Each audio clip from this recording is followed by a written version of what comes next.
आदमी ने अचानक पीछे खतरा महसूस किया तो वह जमीन पर लेटकर मरा होने का नाटक करने लगा। तभी एक शिकारी धीरे धीरे अपनी अदृश्यता हटाते हुए आसपास के जीवों को स्कैन करने लगा। उसे कोई जीवित शिकार नहीं दिखा, लेकिन जमीन पर खून के धब्बों के सहारे वह उस आदमी तक पहुंच गया। दाढ़ी वाले भाई की सांस तक थम गई थी, लेकिन किस्मत से शिकारी ने उसकी गर्मी को नहीं पकड़ा। वह चारों ओर देखने के बाद वहां से जाने ही वाला था कि गलती से दाढ़ी वाले पर पैर रख बैठा।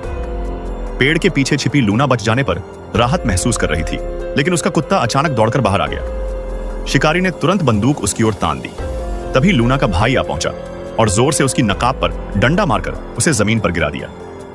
मगर शिकारी ने फिर भी ट्रिगर दबा दिया, लेकिन गोली कुत्ते को नहीं लगी, बल्कि पेड़ पर लगे उसके निशान साधन पर जा लगी। नकाब का इंफ्रारेड लॉक बंद हो गया। यह सब लूना ने देख लिया और समझ गई कि उसकी हथियार केवल वहीं लगते हैं जहां इंफ्रारेड का निशान हो। तभी शिकारी ने फिर से नकाब पहन लिया। जैक ने तुरंत उस पर तीर चलाया, मगर उसने ढाल से रोक दिया। मौका देखकर लूना बाहर निकली और बंदूक से फायर करने की कोशिश की, लेकिन पहली बार होने के कारण गोली नहीं चली। मजबूर होकर उसने चीखकर शिकारी का ध्यान अपनी ओर खींचा। जैक ने इस मौके पर भाला उठाया और छलांग लगाकर शिकारी के कंधे में घोंप दिया। फिर जमीन पर उतरते ही एक और तीर मारा, लेकिन ऐसे घाव उस पर असर नहीं करते, बस सिर पर चोट ही उसे खत्म कर सकती थी। इसी बीच लूना बंदूक में बारूद भर रही थी और जैक फिर शिकारी से भिड़ गया। तभी शिकारी ने अदृश्यता चालू कर दी। दोनों उसे ढूंढ ही रहे थे कि अचानक जैक ने महसूस किया कि वह ठीक उसके पीछे है। शिकारी ने जैक को खत्म कर दिया और अब वह लूना की ओर बढ़ा। तभी आखिरी सांसें ले रहे जैक ने अपनी खोपड़ी से उसे जोरदार चोट मारी। गुस्से में शिकारी ने भाले से उसे आर पार कर दिया। जब उसने मुड़कर देखा तो लूना वहां नहीं थी।